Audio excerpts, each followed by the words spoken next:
Today I thought I would give you a quick update where we stand with the Princess app, a little bit of background, how we got where we are today, and everything that I think you would need to know as of today.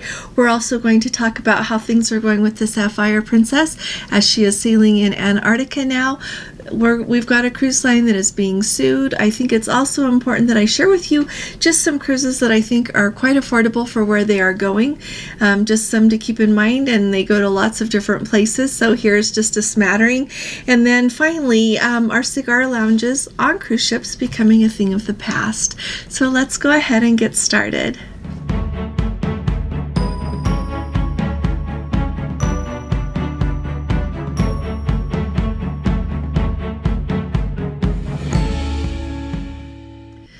Hi there, this is Allison with Let's Go Travel Tips. Today is Tuesday, it is December 26th of 2023, and if you haven't subscribed to our channel yet, would you please go ahead and hit that subscribe button? Would love to have you here with us, and I think you will learn a lot by being with us as well as share a lot with us. Also, if you appreciate our updates, will you please give this video a thumbs up? I really appreciate you all, so thank you very much. Let's start at the top and talk about Princess's app. The other day in my video, somebody told me that my information must be inaccurate, and so that ruffled my feathers just a little bit from this standpoint, that when I told you that Princess was expecting their new app out on December 1st, that was because that's what they told travel agents at a meeting. They do these regular webinars, and not quite so regular lately, but that webinar, they said December 1st. And then when they did their update for the app that they currently had, they said that there would be a new app out early December. So my information wasn't inaccurate. It just didn't pan out the way that we all expected, and clearly it didn't pan out the way that Princess expected either. So a little bit of background. Princess has had their app for years now, and it is known to be glitchy. Sometimes it works like a dream, sometimes not, and so anyway, it will be really nice to get a new app. I thought it would be very interesting for you to know that you can kind of get a different answer on when that new app will be available based on who answers the phone when you call customer service. Most recently, though, I called the partner support line for travel agents, and I got a really great they often have really great reps on that line, and he did a good job of saying, you know what, we're not sure when it's coming out. I think we'll all find out at the same time, but they want to make sure that it is a really good app. It's not like the app that they currently have now, and so they won't release it until it's actually ready. So I really I thought that was really a good answer. So some people say January. Like I said, I think it depends on who answers the phone. We're going to all see together when the app is coming. The app is being developed, though, I thought you would find it interesting, by a company that is a wholly owned subsidiary of Carnival Corporation. The name of that subsidiary is the Global Experience Innovators. And if you look at the FCC licensing applications and the patents that go with that, those have been signed by John Padgett. So we'll just kind of wait and see when that new app comes about. And I am sure that I'm not sure of anything to do with this, but I would think that when this comes out, we will get more information on how long the current app will work. You know, if you've got a cruise book soon, when you need to switch to the new app by all of these things. Hopefully we'll find that out when the new app is released. But for now, we are trying to do our best to plan. Our next cruise for Gordon and I will be on the Sun Princess inaugural on February 8th, but we're just doing our best to plan with the app that we have. I am still in the process of trying to get my app to work, but luckily Gordon's is working. Mine just spins and spins. I've deleted it and reinstalled it, done all of these things. As soon as I put my booking number in, it starts spinning again, and so we'll work through it. I'm actually not even worried about it, and it's really important to note that if you can't get your app to work, it's okay. Just plan on going on your cruise, get to the cruise terminal, and they will have your medallion there for you. Take your passport with you, and you'll be just fine. All right? I think that's a very important thing to know. You won't be able to make your dining reservations in advance, see some other things, but all is not lost. I think that's a very important thing to know. The other important thing I would add, I keep getting questions about whether or not Princess gives people a boarding time anymore. They took that away. And so when it gets closer to your time for your cruise, I believe they're going to tell you when embarkation starts. Usually embarkation starts around 11 a.m. is when I would say. Sometimes you're able to get on a little bit before that. I would say that's the average. Your stateroom is not going to always be available when you get on board the ship. But to me, that's a pretty good time to know to go to the port that you'll be able to embark on the cruise. And definitely pay attention to what time your sail away time is, because you don't want to get there too close to sail away to be able to get on the ship and go. So keep all of that in mind, but generally that's when they open up. Just a good rule of thumb if you can't find it anywhere else. You can also call Princess and ask them when it starts, or ask your travel agent to find out for you. Okay? A big thank you to our Let's Go family member who let me know. But right now, the Regal Princess today, like I said, today, Tuesday, December 26th, the Regal Princess has increased her speed so that she can make it back to Galveston by 5 p.m. local time there in Galveston, because there is a passenger on board that is having a medical emergency. That ship is not due to return to port until tomorrow, and so once they drop off that passenger, they are going to go back out to sea so that everyone can continue to enjoy their cruise, enjoy the evening, and then tomorrow they will return to port again as scheduled. A really interesting point about this, a note here, is that while they are in port, alcoholic beverage sales are going to be discontinued. Why would that be? It's because Texas has a law that if you are in port there, and if you are not yet out to international waters, you have to pay a state tax on those beverages. And so just to save everyone the hassle and the expense, they are discontinuing those sales while they're in port. So I hope that the passenger on board the Regal Princess that needs to be back in port is okay. I hope that they're able to get there in time and take good care of them, and that everyone else can enjoy the rest of their cruise there on the Regal Princess. Now, the next thing that I wanted to tell you about with talking to you about Princess contracting with a wholly owned subsidiary there, Carnival just recently announced what they are calling their Maritime Asset Strategy Transformation. And what they are doing with that is their CEO wants to do a better job of taking all of the assets of Carnival Corporation as a whole and using them more efficiently, more wisely, to the benefit of all the different cruise lines that are owned by Carnival Corporation. They think that in the long run, in 2024, we won't see quite so much of an impact by that, but rolling into 2025 and definitely into 2026, they are expecting to save at least $100 million on using their assets more wisely and sharing them across all of the cruise lines. So that's going to be something really interesting to see. Truthfully, when you think about how things are shared, I am sure that it is really tricky, but it makes a lot of sense that they do that, because a lot of corporations do that. They share their assets across all of their holdings, and it does save money and time. So looking forward to seeing what we see out of that, and will it impact. I don't know if it'll help keep our cruise fares where they are now and not have them edge up quite as much, or if there will be other things that we notice, but we'll keep our eye out, and I'll let you know if I see anything about it.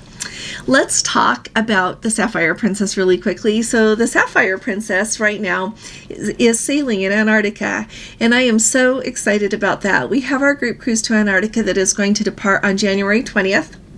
There are not very many people going, and Gordon and I ended up not being able to go either, because we're getting a new granddaughter any day now, and so we need to be here. But here's everything that's really exciting about the Sapphire Princess. If you haven't joined our Facebook group yet, this is a good excuse. Come and join us, because people are posting pictures of Elephant Island, of Shackleton Island, the beautiful scenery there. It is so exciting to see the photos that they're posting and the experiences that they're sharing. So come so that you don't miss that. As they were sailing down towards Ushuaia and Cape Horn there, due to weather, they ended up having to miss those two places. Cape Horn, you don't stop and get off the ship, but you do sail around the Horn there. And when we did it, it was a very gray, blustery day, but the winds were not so high that we couldn't do it. So it was really an amazing experience. But They had to go ahead and miss Ushuaia and Cape Horn, like I said before. The storm made it down to the Drake Passage and made it an even rougher crossing, or made it impassable. Sometimes it can be too windy and have the weather too poor that then they would have to wait in order to cross it. And so they got across that Drake Passage, and they are now sailing in Antarctica, and I am so excited for everybody on that ship. That is a truly remarkable, unparalleled experience. It is on my bucket list to get to go to Antarctica someday and get to go on an expedition ship, that you get to get off and go on the Zodiacs and be closer to the water, right there where the whales are, and go over and land and see some penguins a little bit closer and just experience all of that. But let me tell you, if it is not in your budget, which it's not in ours that we've decided to spend that much money on, or you don't have the time, or for whatever reason, the health, anything, going on Princess is an amazing experience. And we've had Let's Go family members who have been actually to, how marvelous would this be? They've been to Antarctica on Princess and Holland America and Celebrity, and they shared with me they would take Princess. Now, I am sure that it varies by sailing and all of these things go into it, but my bottom line is Princess is not a shabby way to go see Antarctica. And when we were on the ship, we were so excited because we had this amazing captain. He was talking to us often, telling us what we were seeing, taking us to all of these really amazing places that weren't even on our itinerary. And it was just unforgettable. I will never forget that. So my heart is with the people who are on the Sapphire right now, and with our group, our dear Let's Go family members who are going to get to go on the cruise that we had hoped that we were going to get to be on. But someday we'll go again. And so get ready, and maybe you can come with us when we decide to go. But I just wanted to let you know about that. So exciting. And a really happy thing about that is people are reporting that unbelievably the Wi-Fi is actually not bad.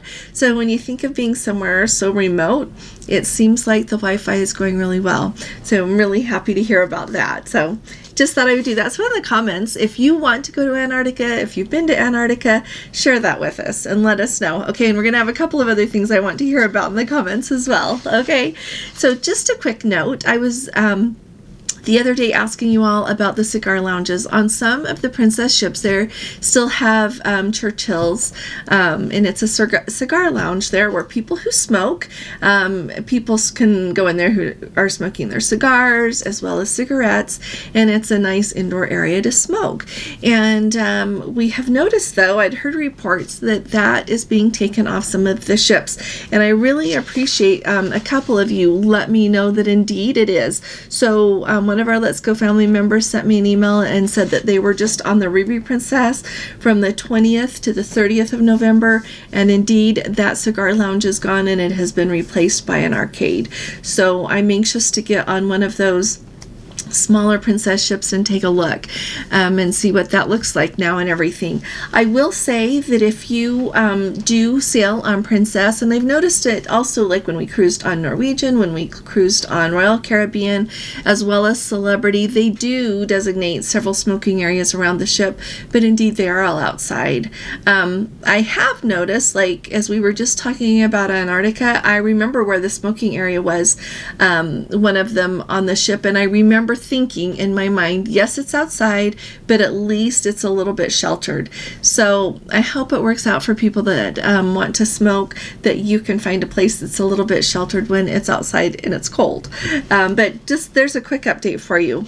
Now, here's one thing I want to hear about. Tell me if you think this sounds like something that somebody is trying to dream up an excuse to sue someone, or if it sounds like they maybe have grounds. And there's not that many details about it, but I found it really interesting because everywhere, you hear of all of these lawsuits, not only people suing cruise lines, but just in a lot of business and settings.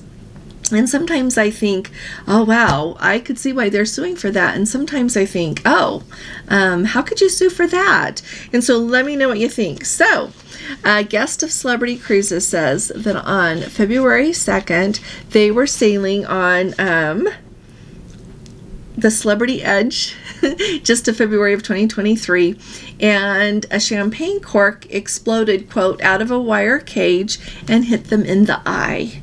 And as a result of that, so that happened February 2nd. Here we are in December. They have just barely filed a suit in Southern Florida against Celebrity Cruises, saying that having that champagne cork hit them in the eye has caused mental pain, mental and emotional distress, and incurred medical expenses, a physical handicap, and loss of their ability to enjoy life. So they want $75,000 for that.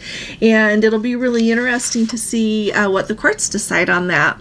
And there's two sides. They don't really say like why that champagne cork exploded. They don't say who did it or what the circumstances were at all. So I'm going to try to follow along and see if they share any more details on that. But one thing that really stood out to me in this story is that we hear about that one, but also the very same week that claim was filed here in December, 10 other different lawsuits were filed against other cruise lines.